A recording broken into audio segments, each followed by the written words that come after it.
good time. I am Arnold 10, and tonight on One Tidal Entanglement, we explore the taxpayer terror that is affecting millions.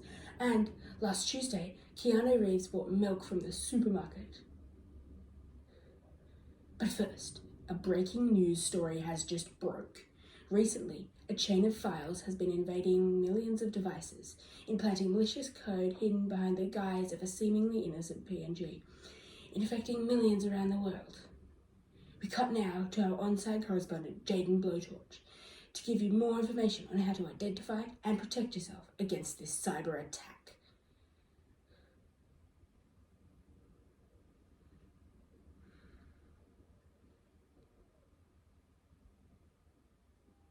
Thanks, Arnold. I'm here in the mainframe to tell you about something known as steganography. Steganography is a form of cybercrime that intends to hide malicious messaging or code behind a seemingly harmless image or set of images. Now, to our cyber historian, Bell Camp.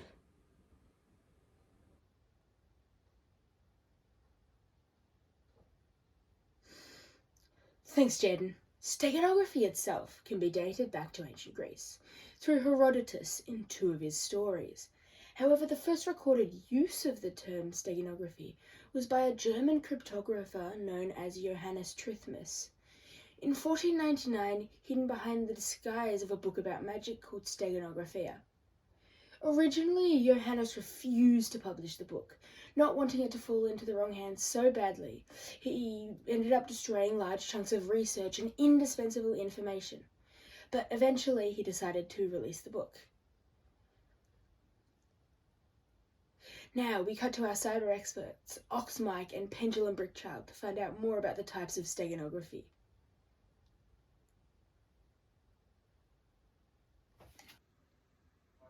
Hi, I'm Pendulum Brickchild, and my name's Aɣғ쏘ɪʀ. There are two forms of messages attributed to the act of steganography. The first category of message is called a container message, generally applied to an image or set of images. A container message, as the name suggests, contains a message that is hidden to anyone who is without a way of breaking down the image. So the secret message is then hidden behind the receptacle, requiring a unique key of sorts to access it. When it comes to container messages, there are two main classifications of it. The first kidney of container steganography is factually the most common way to hide a message or line of code. It's called injective steganography.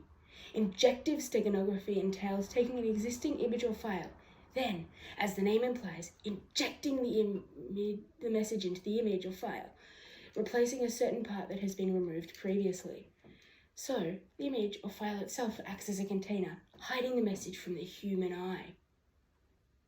The second classification of container steganography is similar to the first form, although a lot more rare.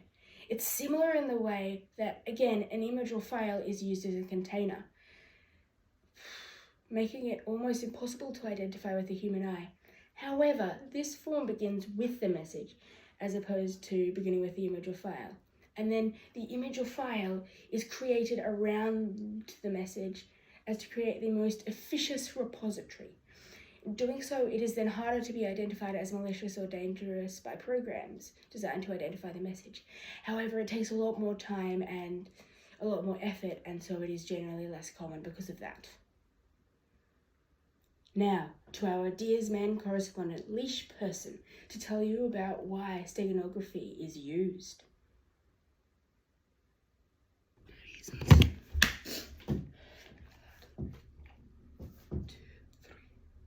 Steganography can be used for a variety of reasons.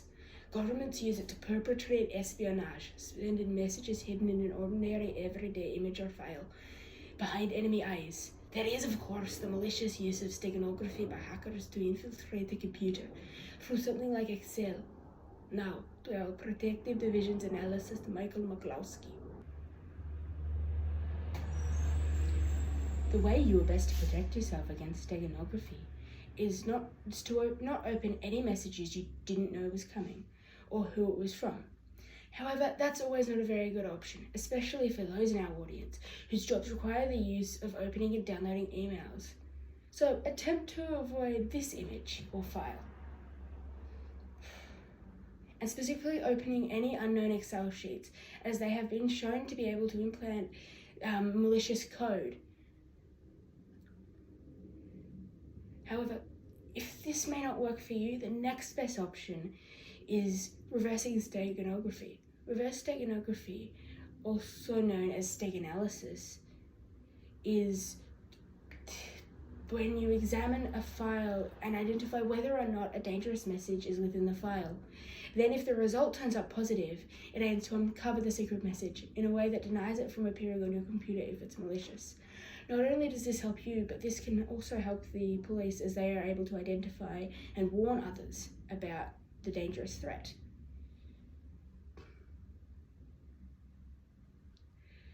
Back to you, Arnold 10. If you're feeling worried, do not. We have a few recommendations. MATLAB, Canvas with 2 S's, VSL or Virtual Steganography Laboratory, StegSecret, Ben4D, along with many others. Next up, a shocking story. Keanu Reeves has been sighted buying milk from a local shopping centre.